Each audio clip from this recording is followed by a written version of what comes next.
Okay, school bus Aaron அடிச்சிட்டாங்க. தலைவனுக்கு இன்றைக்கி லாஸ்ட் ஒர்க்கிங் டே முடிஞ்சிச்சு. சம்மர் ஹாலிடே ஸ்டார்ட் ஆகிடுச்சு. என்ன பண்ணுறான்னு பார்ப்போம். குட்டிப்பா சுதோ,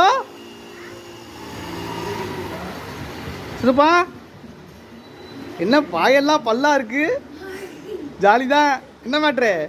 2 மாதம் லீவா? 1 மாதம் தானடா விடுவாங்க. செருப்பாக பறக்க விட்டு வர அட போவி.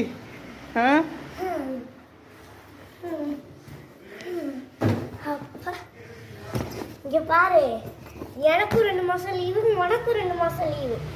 நானும் ஒன்று எடுக்க மாட்டேன்.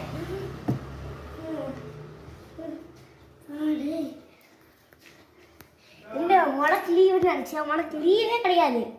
இப்போ போட்டே நான் அடுத்த மாதம் தான் விடுவேன். நீயா வெடிச்சிரு, இல்லாட்டி கரண்ட் அப்பப்போ ஆஃப் ஆகிடும். உனக்கு லிஸ்ட்டு இல்லை தலைவரே, உங்களுக்கு நோ லீவ், ஜஸ்ட் ஃபைன்.